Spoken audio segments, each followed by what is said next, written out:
You just realized your business needed to hire someone yesterday. How can you find amazing candidates fast? Easy. Just use Indeed. Stop struggling to get your job post seen on other job sites. With Indeed sponsored jobs, your post jumps to the top of the page for your relevant candidates, so you can reach the people you want faster.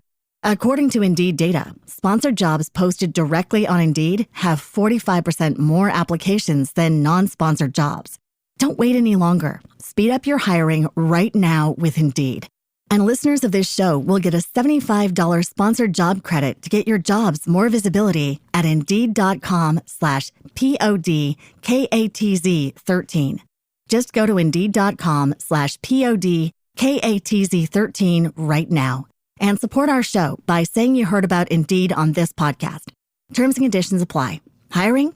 Indeed is all you need. Frequency Podcast Network. Stories that matter, podcasts that resonate. Today, we will see the first face-to-face meeting between Prime Minister Mark Carney and U.S. President Donald Trump.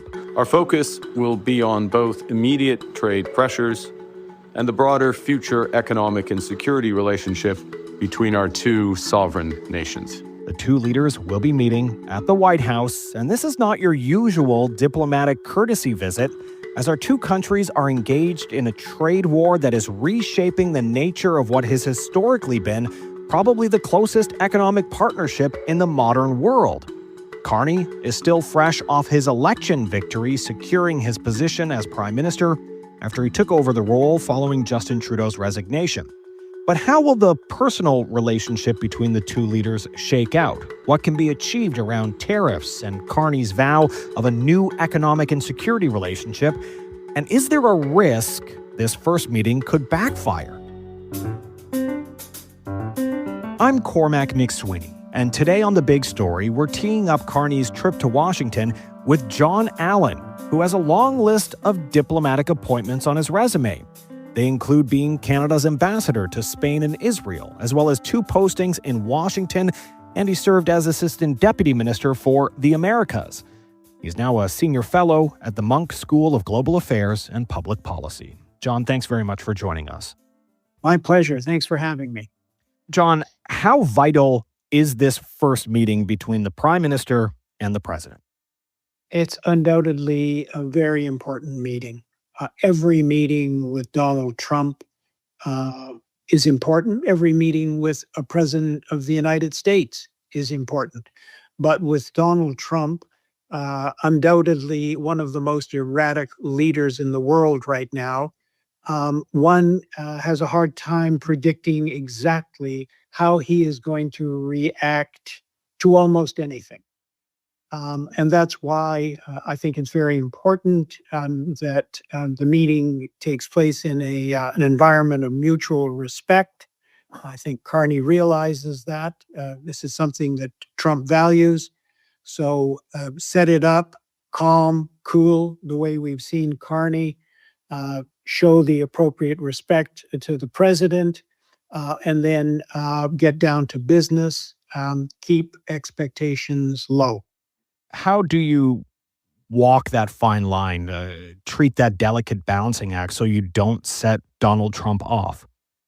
I think you try and first of all make clear that you are operating as two sovereign states, but without putting that up as a threat or as a challenge to his threats of taking over Canada as the 51st state. You simply make clear that you're here as two sovereign leaders talking about making a better future for both countries. And then you let Donald lead to some extent, get a sense of where he wants to go. Are we talking about a trade deal and then a defense and security deal and then perhaps a border deal? You know, feel him out, get a sense of where he wants to go, and try and keep it at a high level. You're not into negotiations here. You're trying to set out a framework for where you want to go with this president. Do you think they'll get along? Or, on that sovereignty question even, could that sort of lead for this meeting to backfire like we saw with Ukrainian President Volodymyr Zelensky, where people framed it as an ambush? Yeah, well, first of all, on that question, of course, avoiding the Zelensky fiasco is key. And that's why I hope that the vast majority of the meeting is going to take place not in front of the cameras, but in the Oval Office. And if they want to bring in the cameras at the end, I'm hoping it'll be short and sweet without getting into any of the details. Do I think they'll get along? I think essentially up to now, surprisingly, President Trump has shown a great deal of respect for Carney. We don't know why, whether it's because he's aware of his background as a banker, as a central banker, as a serious guy. It's just not clear why he's shown this individual, this candidate, this now prime minister, so much more respect than he did, for example, Pierre Poilievre, who you would have thought would be his more natural companion. But he has shown him respect. He's talked in the Oval Office at his 100-day cabinet meeting of Carney being a good guy and looking forward to meeting with him. The only question here is that in his NBC interview on the weekend, he again raised the 51st state issue. So we're getting kind of mixed messages here. But I think, I hope he will be treating Carney as a sovereign prime minister coming to talk about serious matters. So if Trump does mention it and the cameras are around and Trump says 51st state and he'd like to have Canada join the U.S. in some way, shape, or form, how should Carney address that? Should he let it slide a little bit, just, the way sometimes parents hear kids saying something that they disagree with, but they just sort of say, okay, I'm not going to get into that debate right now? Or should he address it aggressively? I think he has to be somewhere in the middle. I don't think he can let it slide. I don't think, even though he might want to, I think, especially if it's in front of the cameras, he's going to have to say, with great respect, Mr. President, I'm going to have to disagree with you on that. I was just recently elected with a very significant vote. My country and I are very clear that Canada is going to remain Canada forever. Now, before this, you mentioned the issue of respect. And I think towards the end of Justin Trudeau's term as prime minister, it was clear that there wasn't a lot of respect there. Do you think that Carney's business background may play a factor in all of this? He worked at Goldman Sachs. He has spent time in boardrooms at investment firms. One trade lawyer I spoke with said the basic fact of the matter is Trump likes rich businessmen, and that appears to be what Carney is. So I'm just wondering what your thoughts are on that. I think that's true. I think he's got respect for the man. He's demonstrated in a variety of positions, as we know, whether as governor of two central banks or on Wall Street, in finance, that he's capable, that he's serious, that he's successful, that Trump probably sees him much more of an equal than he saw Justin Trudeau, who represented for Trump everything that Trump is not. Trudeau was seen as, quote, woke, unquote, as pro-LGBTQ, as more concerned about the little guy. He wore fancy socks. This was everything that Donald Trump wasn't. And he was also young and good looking. I mean, I think in Carney, we've got much more of an equal in Donald Trump's eyes, and somebody that probably the people surrounding Trump have said, this is a serious man, and he deserves a serious conversation. More on the big story with Jon Allen, a former Canadian ambassador and diplomat, in just a moment. So let's move on from the personal relationship. Looking at the policy side of things and the trade war we're facing right now between our countries, what is a realistic expectation of the outcome of this meeting? What would you consider a win? Well, first of all, I want to say that we shouldn't be forgetting about Mexico in all of this. There's a real danger in throwing Mexico under the bus. We tried it before and not succeeded, and it's not a good idea. Our economies are highly integrated, both in terms of trade and investment, uh, practical things, railways, airlines, et cetera, et cetera. So I think at least Prime Minister Carney has to keep that in the back of his mind and get a sense from the president of whether we're talking a bilateral deal here or whether we're still thinking in terms of renegotiating the NAFTA 2.0 trilateral agreement. So that has to be clarified, whether it's going to be clarified at this meeting or whether they're just going to talk about the importance of renegotiating the trade and investment partnership. I'm not clear, but I'm just raising Mexico as a factor here. So what is an outcome? An outcome is an agreement one way or the other to begin a negotiation. Best case scenario with an actual timeline. Our negotiators are going to get together beginning on such and such a date, and we hope that they will, move quickly to try and come up with a mutually agreed deal. So I think that's the most you can expect out of this agreement to begin a very serious conversation, negotiation that will lead eventually to a deal. And how would that negotiation be structured? There are a lot of things that Trump has talked about. Military spending one. We've got this tariff trade war issue as another. He's talking about the border. Is it going to be broken down into different segments, maybe? Or maybe it's too early to tell. How do you think this might all shake out? It has to be broken down into at least three different segments. You've got tariffs, trade, investment. That's trade policy. There are specific experts on both sides who do that.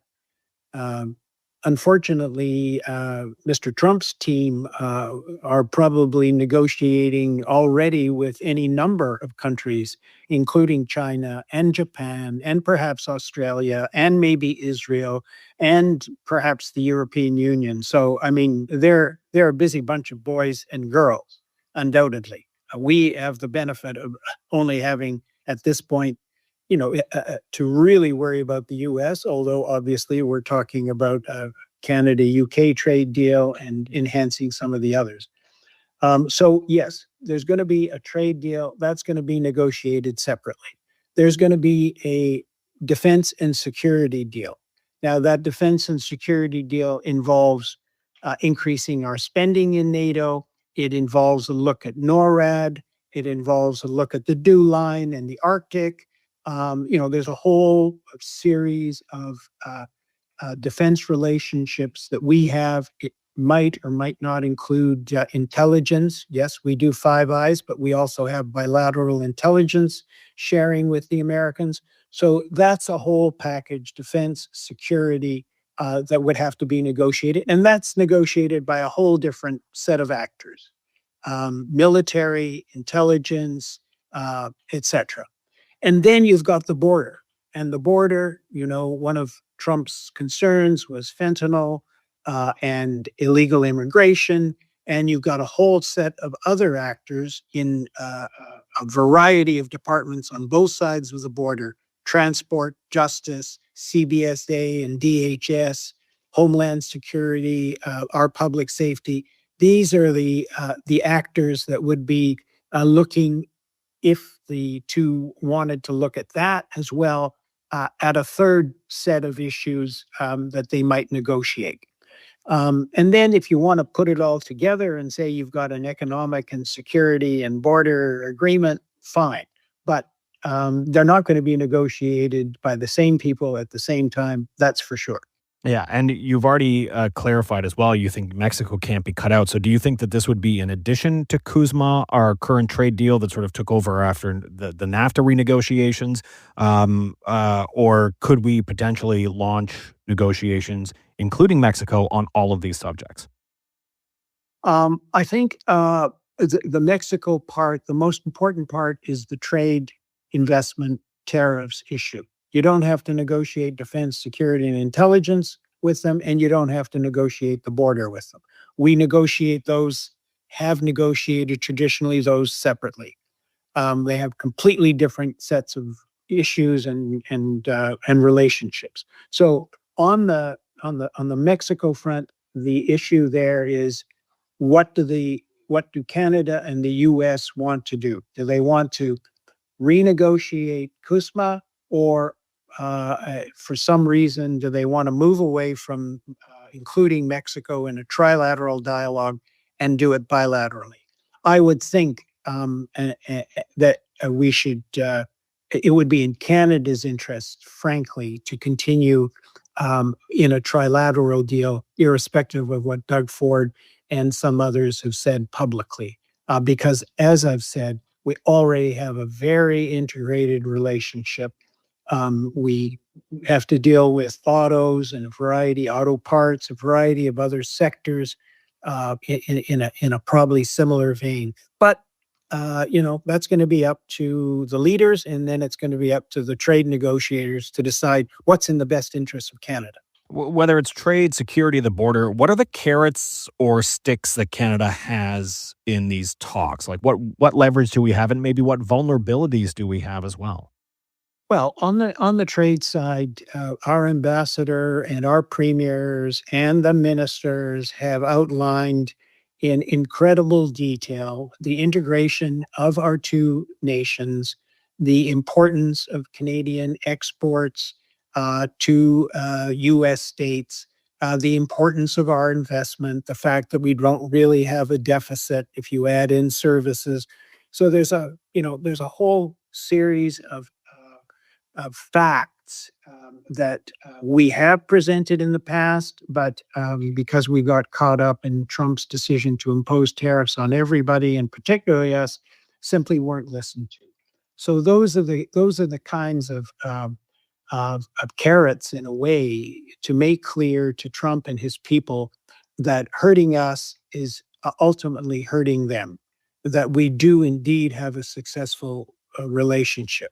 If there are particular elements of it that Trump has a problem with, which he hasn't really articulated particularly well, he's said a lot of things and a lot of was false and a lot of it was exaggerated.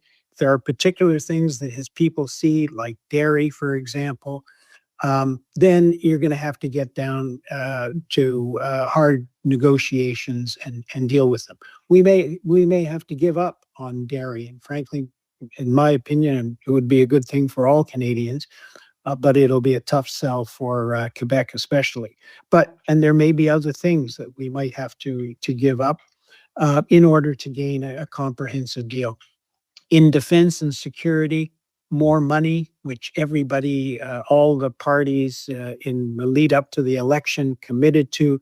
It's really a question of timing and budgets, but clearly there's going to be more money put into NATO. There will probably be more money put into our common defense in the Arctic and of the continent. I think the parties have committed to that as well. And this is very important going forward, to demonstrate that we're not a free loader, we're not a free rider. We're going to make our commitments on this. And frankly, it's a good thing for Canada. It's in Canada's interests. One of the carrots, of course, are the F-15s, which we have a contract for, and or the F-35s, I should say. The F-35s, we have a contract for. There's been a lot of talk about whether we should continue, whether we can rely on the Americans on this. That's something that would interest the president and American industry and the defense industry in particular. So we have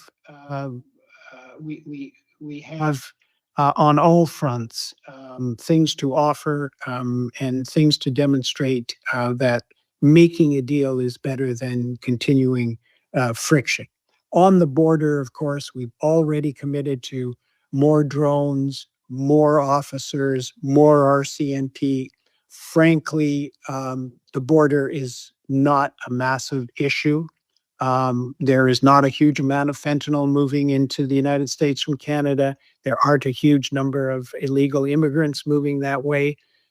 We actually may have more of a problem in that regard than they do, since there's going to be a lot of people, it seems, being forced to leave the United States, and I'm sure they'd rather come to Canada than go to El Salvador or back to Mexico or any other places. So I think there's room if people are serious, if the president wants to have a calm, rational conversation. I'm sure that the prime minister is going to go well prepared for just what you asked. What can we offer them? Where are the potential difficulties? How can we smooth them over? And let's all do this calmly and coolly. Get our people working on it. They can bring us back some possible agreement points. And then lastly, just to wrap this up, how long do you think those negotiations could take? Oh, I think they can take a year. It really depends in part on how much manpower the Americans can throw at it. It's going to be our highest priority, and you can bet we will have enough people, enough brain power, enough experience to negotiate on all of those elements.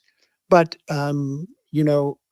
on the trade side, if you're bringing in Mexico, that's complicated.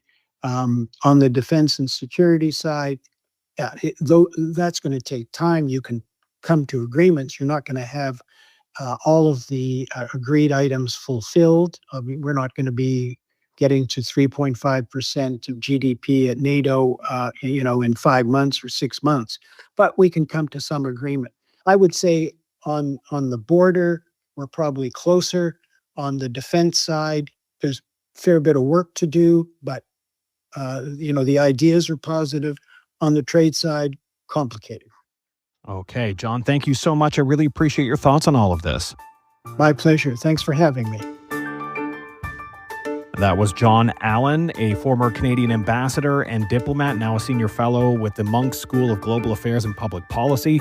I'm Cormac Mac Sweeney, and that was The Big Story. You can send us your feedback on this episode or any other episode by emailing us at hello@thebigstorypodcast.ca or leave a voicemail at 416-935-5935. You can find us on the Seeker app or on all your favorite podcast players. Please rate, review, follow, and share. Thanks for listening.